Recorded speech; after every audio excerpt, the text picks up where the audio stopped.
протяжении многих веков эти суровые скалы и ущелья привлекали к себе отшельников и повстанцев, прятавшихся в недоступных, отдаленных пещерах.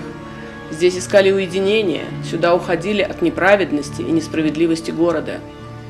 В христианский период на месте отшельнических келей появляются лавры и монастыри, а отшельники уходят все дальше на восток, все глубже в пустыню.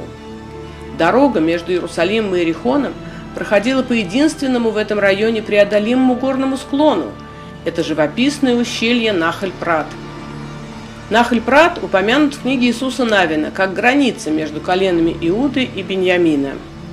Для контроля за происходящим на главной дороге страны, а также для охраны царских дворцов в самом Иерихоне, царь Ирод построил крепость, которую назвал именем своей матери – Кипрос. Подняться на крепость можно пешком, оставив машину на стоянке у спуска к монастырю Святого Георгия. Первый поворот направо после стоянки по хорошо утрамбованной дороге ведет на вершину горы Кипрос. Усилия, затраченные на подъем, с лихвой окупаются открывающейся панорамой одного из древнейших городов мира – Иерихона. Иерихон всегда называли городом пальм, городом вечного лета. Недаром здесь находилась зимняя резиденция царей Иудеи.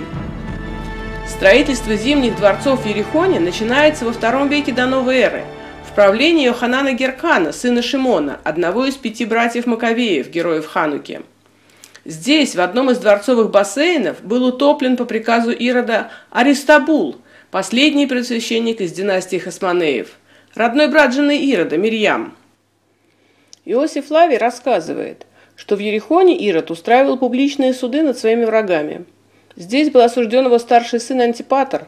Отсюда повели его на казнь в Герканию, еще одну крепость в пустыне, названную в честь царя Йоханана Геркана и контролировавшую дорогу на юг.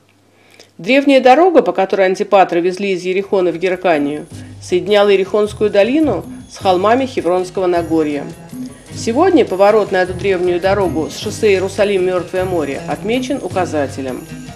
В наши дни шоссе, ведущее на юг страны, проходит вдоль берега Мертвого моря, но в древности море подходило прямо к скалам, поэтому дорога пролегала вдали от него. Сегодня эта древняя дорога безлюдна. Разнообразие, пейзаж пустыни вносит встречи с бедуинами, стадами овец или верблюдов. Все выглядит почти так же, как 2000 лет назад. Вероятно, по этой дороге бежал когда-то и сам Ирод со своими близкими, чудом избежав гибели в сражении с Антигоном. Живший в Текоа пророк Амос не раз ходил этой дорогой. Защитники Масады прошли здесь после падения Иерусалима. Прошло по ней римское войско, уничтожая все на своем пути.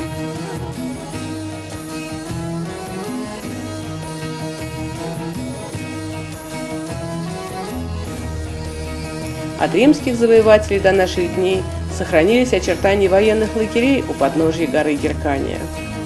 Крепость Геркания хорошо видна с дороги. Подобно крепости Масада, она выделяется на общем фоне гор. Крепость исследована, но регулярные раскопки до сих пор не проводились. Это малопосещаемое, но впечатляющее место. Царица Соломея, вдова Александра Яная, по преданию хранила здесь свои богатства. В 31 году до новой эры Ирод превратил Герканию в тюрьму. Здесь был казнен и похоронен Антипатр, старший сын Ирода. Здесь сидела в заключении сестра Антигона, последнего царя династии Хасмонеев. После разрушения римлянами в Иудейскую войну крепость пришла в запустение, которое ненадолго нарушили только византийские монахи. 100 лет назад, в начале 20 века, были предприняты попытки возродить монашескую общину, однако все постройки были разрушены бедуинами, а монахи изгнаны.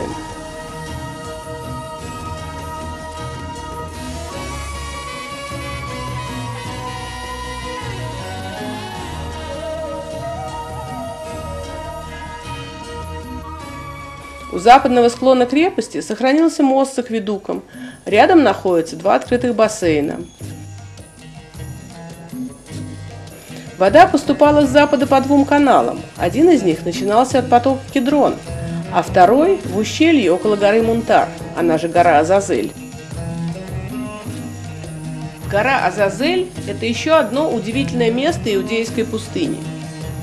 По преданию, именно сюда в судный день вели козла отпущения.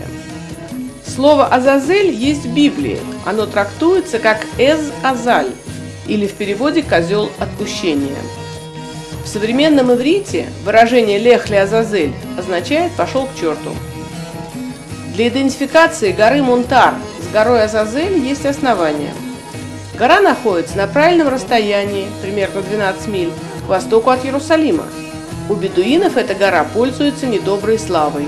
Считается, что там обитают злые духи. Профиль горы подходит под описание. С восточной стороны гора гораздо круче, чем с западной. Видимо, с этого обрыва и сбрасывали козла в судный день. Гора отмечена как святое место уже в византийский период, о чем свидетельствуют остатки византийских построек на горе. Да, если бы камни могли рассказать.